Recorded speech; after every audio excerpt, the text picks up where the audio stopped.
Bombslinger Switch Review by Kevin Gibson aka Program. Let's talk about clones for a moment. No, I'm not referring to cybernetics, genetic modification, or even Star Wars. Today I'm honing in on gameplay strongly resembling a popular game to the point where someone will start uttering the words, "This is a clone of," insert game title here.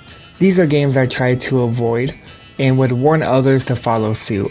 Now, I love the indie gaming scene for its creativity and desire to let its unrestricted ideas flow, but I'm always caught shaking my head in shame when I gaze upon another clone of a game with the sole purpose of cashing in on the newest trend or riding the nostalgia train.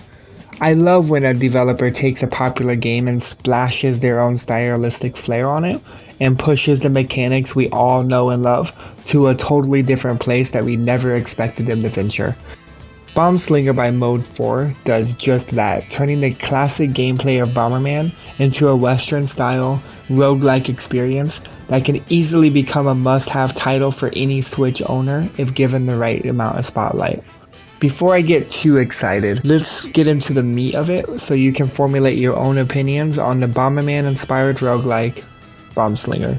I typically don't throw a game I'm reviewing into a last man standing cage match with another title that is stronger, more experienced, and a crowd favorite, but in this case I feel it's necessary to show why Bombslinger is a Bomberman inspired game and not a reskin clone. From the moment you start playing for the first time, you will instantly notice the typical Bomberman style gameplay. You place bombs at your feet and have to move away from the blast radius to avoid dying. These bombs are used to destroy certain terrain like bushes and crops, a variety of enemies, and chests that offer power-ups. The only difference that you will notice that differs from your classic Bomberman is how you obtain your fundamental upgrades. Instead of gaining more speed, bombs and increased blast range, which they call flame, from loot drops, these are obtained by leveling up. This is done simply by killing enemies. If you defeat multiple enemies with a single blast, your experience gains skyrockets, rewarding you for high tier bombings. Now that, folks, is where the blunt of the similarities end. Bombslinger has 4 levels. No sub-levels within each area, just 4 levels. Now before you start saying, "Program, there's only 4 levels, that's not long enough," hold your rockers. I promise you, by the end of the game, you're going to be like, "Oh my god, why are there 4 levels?" So each level consists of multiple rooms and a boss at the end. Every room is procedurally generated to add variety to each playthrough of a level.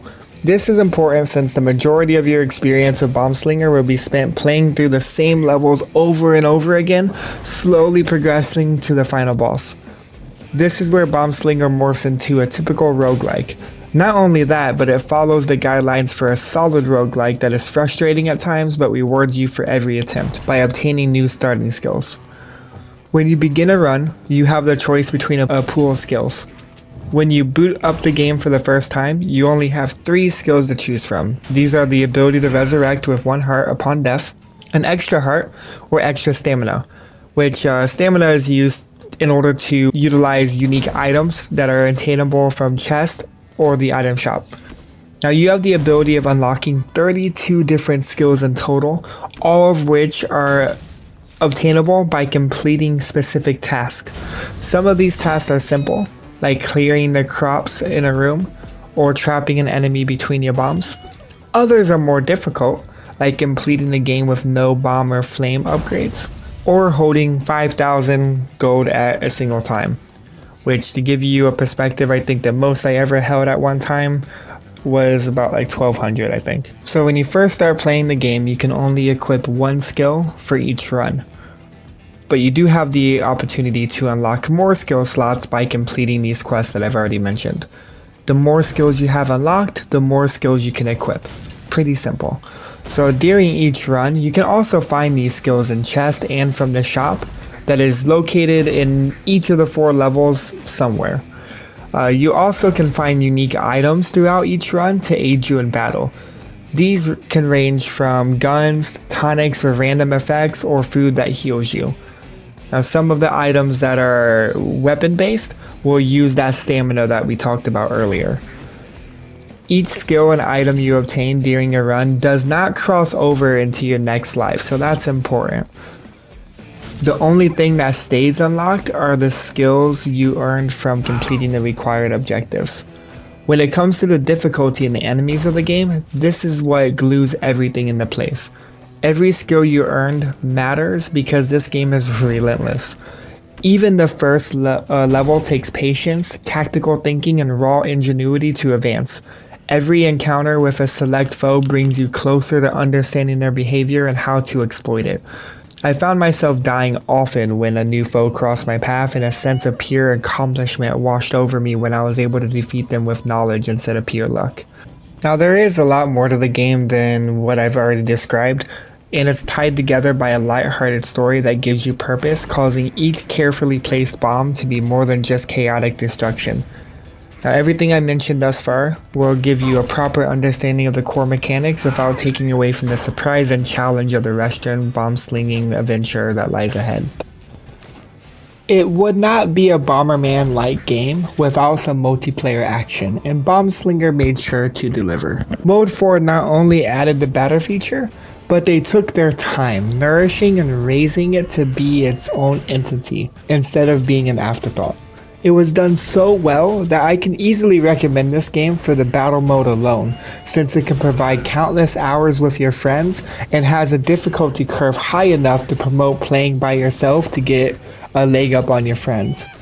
Playing alone is completely feasible as well, since the AI for the NPC players are tasteful, making mistakes from time to time, but packaged with enough knowledge to give you a run for your money, sometimes defeating you in an embarrassing fashion. There are a variety of different settings you can adjust for battle mode, which alter the style of play, the time each mode takes, and the levels in which your epic skirmishes are hosted on.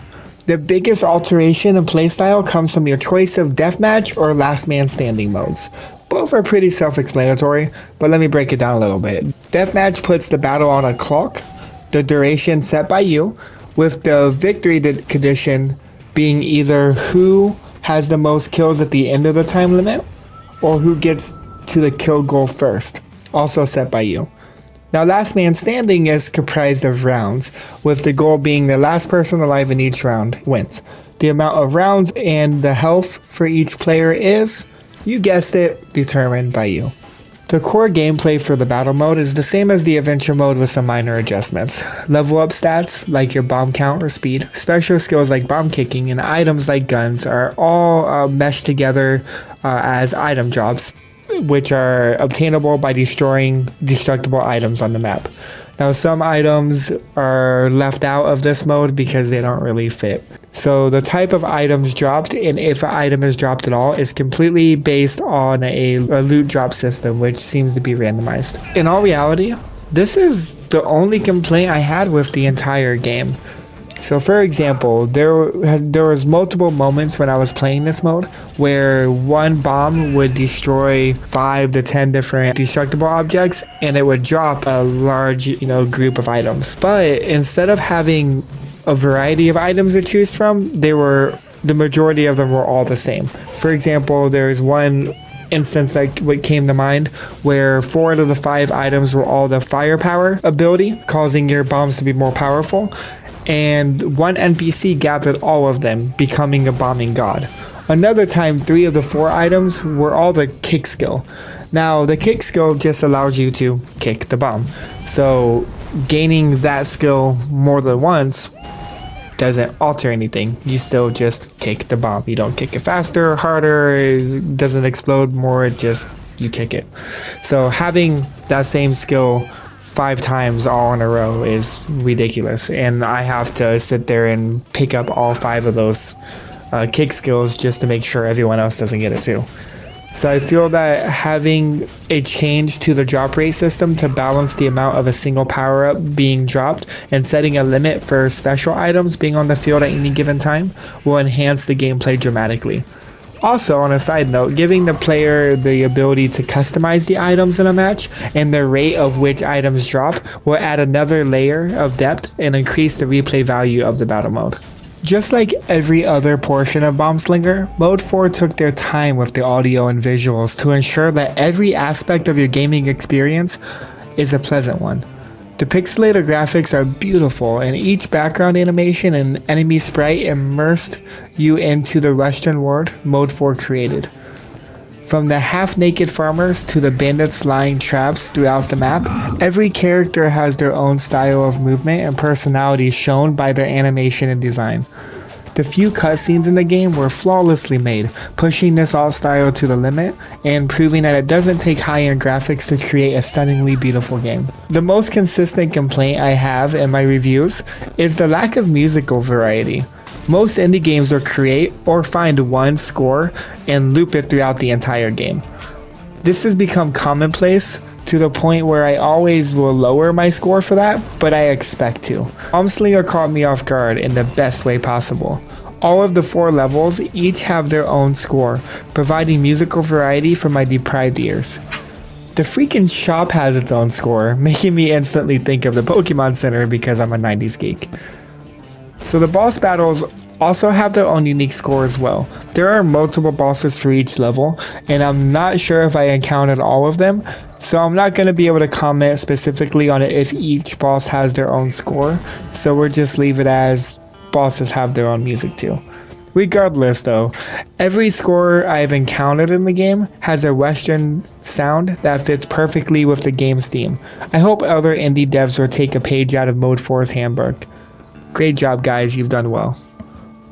As I'm sure you've noticed by now, I don't really have any glaring complaints about Bombslinger. But that being said, the biggest thing I want you to consider before hitting the purchase button is if this style of gameplay is for you. Yes, it is a Bomberman-like game, but it's also a relentless, unforgiving roguelike that won't wipe away your tears. Like the Dark Souls series, the only way to improve your skills enough to complete the game is by dying. Dying a lot. Dying more than some gamers are okay with. If you enjoy a solid challenge and are open to roguelike gameplay, then I strongly suggest picking this game up. Personally, I feel like this is a must-have Switch indie and has found its home on my top 5 favorite indie games currently out for the Switch. Now I know that's a bold claim, and before people start getting crazy, I haven't played every single indie game out there, so this is based off of my personal preference and my personal knowledge with all the games out. So remember, that's my opinion, not fact. So using my standard system, I feel every dollar spent should equal an hour of gameplay. With a price tag of $11.99, you can easily get your money's worth. Depending on if you want to aim for 100% completion and if you start playing the battle mode with friends, I can see 40 plus hours of playtime in your future. And the reason why I say that, Mode 4 was gracious enough to provide me this Switch key very early, so I had a lot of time with this game. And I can comfortably say I spent around 20 hours already, and I'm still wanting to play more to get 100% completion and to play the battle mode with my friends. But anyway, I hope this review has been helpful and was the key to your decision on how to spend your time and well-earned money. This has been another review brought to you by Program. Have a great day guys, and happy gaming. Gameplay, Adventure Mode, 5 out of 5. Gameplay, Battle Mode, 4.5 out of 5. Visuals and sound, 5 out of 5. The overall verdict, 4.8 out of 5.